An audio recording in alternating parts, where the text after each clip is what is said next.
नमस्कार प्रणाम दोस्तों, मैं आपकी किरण।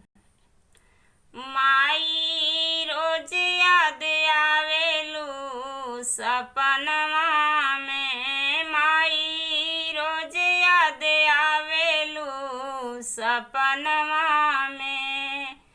काहे छोड़ी के चल गइलू बचपनवा में, काहे छोड़ी के चल गइलू बचपनवा में। माई रोज याद आवेलू सपनवा में, माई रोज याद आवेलू सपनवा में।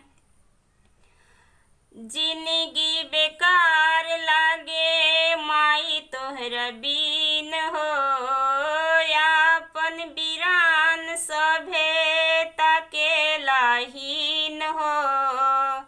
जिंदगी बेकार लागे माई तोहरा बिन हो, यापन वीरान सभे ताकेलाहीन हो।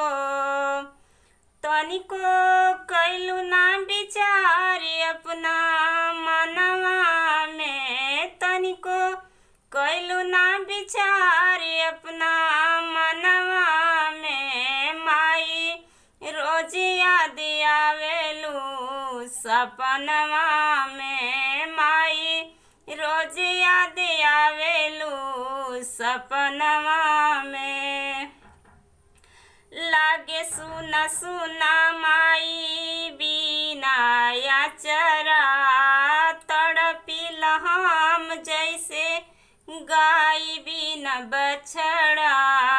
लागे सुना सुना माई बिना याचरा, तड़पिला हम जैसे माई बिना बछड़ा।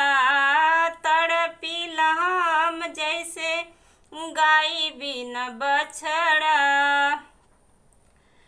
किरण यादव रोवेली आंगनवा में, किरण यादव रोवेली आंगनवा में। माई रोज याद आवेलू सपनवा में, माई रोज याद आवेलू सपनवा में। माई रोज याद आवेलू सपनवा